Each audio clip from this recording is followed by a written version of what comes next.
Kontroversi putusan Mahkamah Konstitusi terkait batas usia Capres-Cawapres kemudian berujung pada pembentukan Majelis Kehormatan Mahkamah Konstitusi.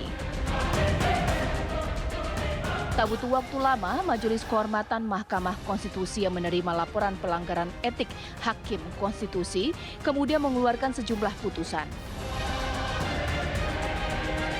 Yang terberat adalah memberhentikan Anwar Usman dari jabatan Ketua MK, serta tidak berwenang mengadili perkara terkait Pilpres, Pileg, serta Pilkada.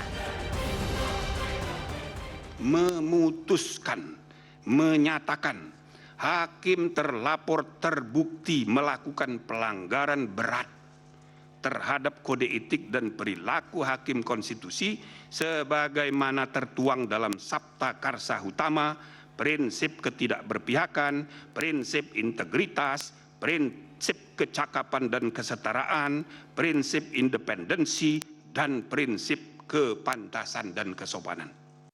2. Menjatuhkan sanksi pemberhentian dari jabatan Ketua Mahkamah Konstitusi kepada hakim terlapor. Putusan Majelis Kehormatan ini memang tidak menyentuh substansi uji materi, khususnya pencalonan Gibran Rakebuming Raka yang merupakan keponakan Anwar Usman sekaligus putra sulung Presiden Jokowi bisa dipastikan aman. Namun, pencopotan dirinya sebagai Ketua Hakim Konstitusi membuat Anwar Usman melawan dan mengeluarkan sejumlah pernyataan. Pemberhentian saya sebagai Ketua Mahkamah Konstitusi tidak sedikit pun membebani diri saya. Saat ini harkat, derajat, martabat saya sebagai hakim karir selama hampir 40 tahun dilumatkan oleh sebuah fitnah yang amat keji dan kejam. Tetapi saya tidak pernah berkecil hati dan pantang mundur dalam menegakkan hukum dan keadilan di negara tercinta.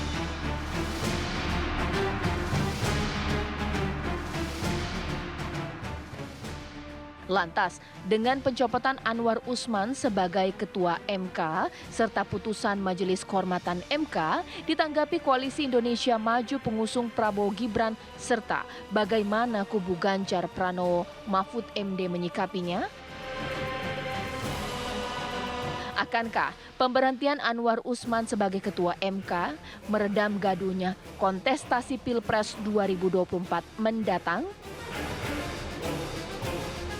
Tim TV One mengabarkan.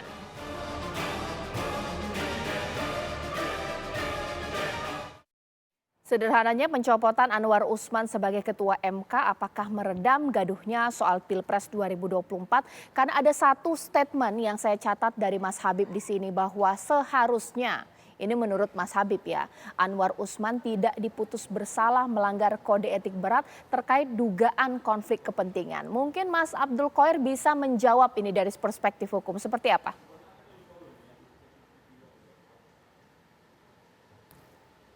Masih di mute Mas, boleh di unmute dulu.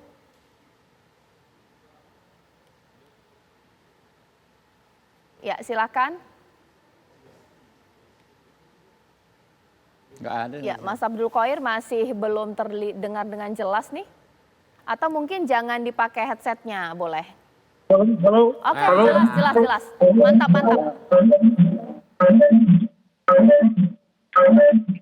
Halo, ya. Silakan, Mas. Ya, bisa didengar? Bisa, lanjutkan boleh. Ya, baik. Saya perlu tegaskan di sini bahwa istilah pemberhentian dari jabatan Ketua Mahkamah Konstitusi itu tidak dikenal atau tidak terdapat dalam peraturan Mahkamah Konstitusi nomor 1 tahun 2023.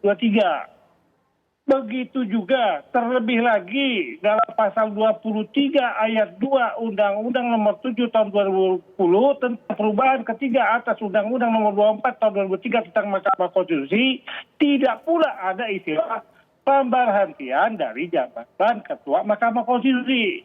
Itu poinnya. Yang ada adalah pemberhentian tidak dengan hormat.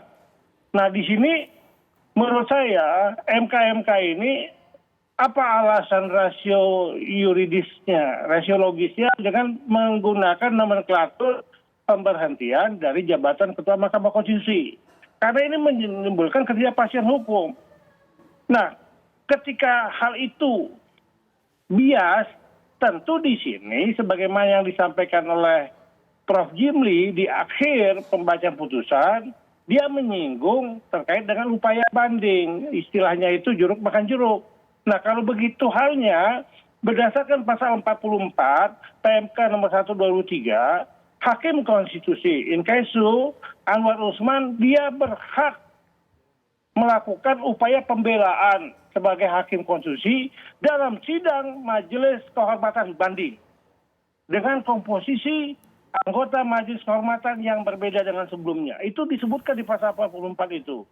Nah, kemudian juga karena mekanisme, sistem, dan lain halnya terkait dengan Majelis Kehormatan Banding ini perlu diatur tersendiri dalam peraturan Mahkamah Konstitusi, maka Mahkamah Konstitusi harus membuat pengaturan lebih lanjut tentang Majelis Kehormatan Banding.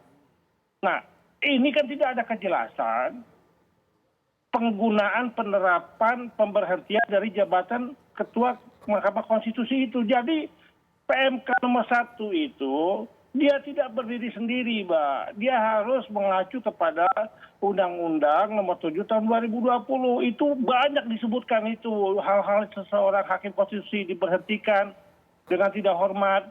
Salah satunya itu dijatuhi pidana berdasarkan putusan yang telah memperoleh ketentuan tetap, melakukan perbuatan tercela, melanggar sumpah dan janji. Itu diurutkan dari huruf A sampai huruf G. Di akhir huruf G itu ada kata-kata dan atau. Melanggar di huruf hanya itu kode etik dan pedoman perilaku Hakim Konstitusi. Saya mempertanyakan di sini apa pendekatan yang diambil oleh MK itu. Apakah kumulasi atau alternatif? Kalau alternatif, dia harus menunjuk kepada ketentuan yang menyangkut dengan frasa pemberhentian sebagai Hakim Konstitusi. Kalau pemberhentian Konstitusi dengan tidak hormat, ada hak bagi Anwar Usman untuk melakukan banding pada Majelis Kehormatan Banding. Itu di pasal 44. Kalau kumulasi berarti pelanggaran terhadap kode etik dan pedoman perilaku Hakim Konstitusi tidak berdiri sendiri. Harus ada perbuatan tercela, harus ada pelanggaran terhadap sumpah dan jabatan, dan lain sebagainya. Nah, ternyata saya baca, saya teliti, yang bersangkutan Anwar Usman tidak ada dia melakukan perbuatan tercela. Tidak pula dia menghindari persidangan yang menjadi tugas kewajibannya selama 5 kali betul-betul tanpa alasan sah.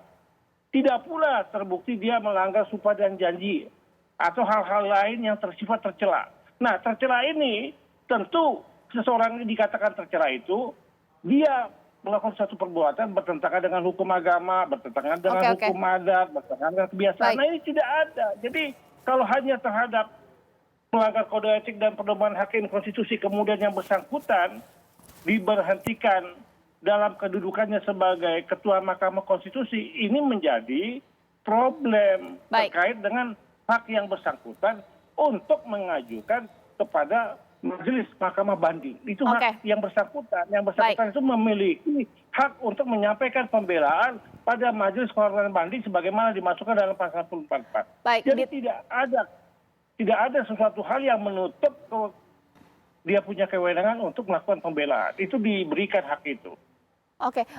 Ini kita bicara keadilan, harus adil, harus berimbang. Baik. Ditahan dulu Mas Abdul Qoir. Ditanggapi singkat saja di sini Mas Habib bahwa siapapun bisa membela diri ya Mas Habib ya. Begitu banyak kritik juga ditujukan atas putusan ini. Bahkan Bang Roni mengatakan kok nggak mengundurkan diri saja nih Pak Anwar Usman, bagaimana? Ya justru sebaliknya ya. Ini kalau saya melihat dari rangkaian peristiwa ini, justru yang moralnya paling baik itu ya Pak Anwar Usman. Oh gitu, kenapa? Dia ngapain mengundurkan diri? Justru dia melakukan tugasnya sesuai dengan ketentuan undang-undang ya. Dia mengikuti jurisprudensi ya. praktek berhukum yang dilakukan sejak zaman Zimli Asidiki, kemudian sampai sekarang dari 20 tahun yang lalu sudah menjadi hukum ya, di mana asas benturan kepentingan itu bisa dikesampingkan di Mahkamah Konstitusi, kok dia dihukum. Nah ini menurut saya satu pertanyaan, tapi kan memang kita harus menghormati setiap putusan. Ya. Jadi putusan saya nggak mau bisa komen lebih jauh lagi. Cuma kalau soal pelanggaran etika ini kan akan kembali dinilai oleh masyarakat. Dia dicopot, oke, nggak bisa direhabilitasi. Tapi soal apakah dia orang yang bermoral tidak baik dan lain sebagainya, tidak beretika, saya pikir masyarakat kalau membaca putusan MK ini pasti akan sadar bahwa ini Anwar Usman ini benar-benar orang yang dizolimi, orang yang mendapat perlakuan sangat-sangat zolim gitu loh. Oke. Baik, itu tadi tanggapan dari Mas Habib. Nanti saat lagi saya tanya kepada Bang Roni. Lantas ke depan ini bagaimana ini? Dengan dicopotnya Anwar Usman sebagai ketua MK, memang tidak serta-merta meredam segala macam kontroversi, friksi dan juga pro dan kontra. Khususnya soal Gibran, masih layak atau masih tepat atau masih bisakah maju sebagai cawapres di 2024? Nanti Bang Roni saya tanya pendapatnya sesaat lagi.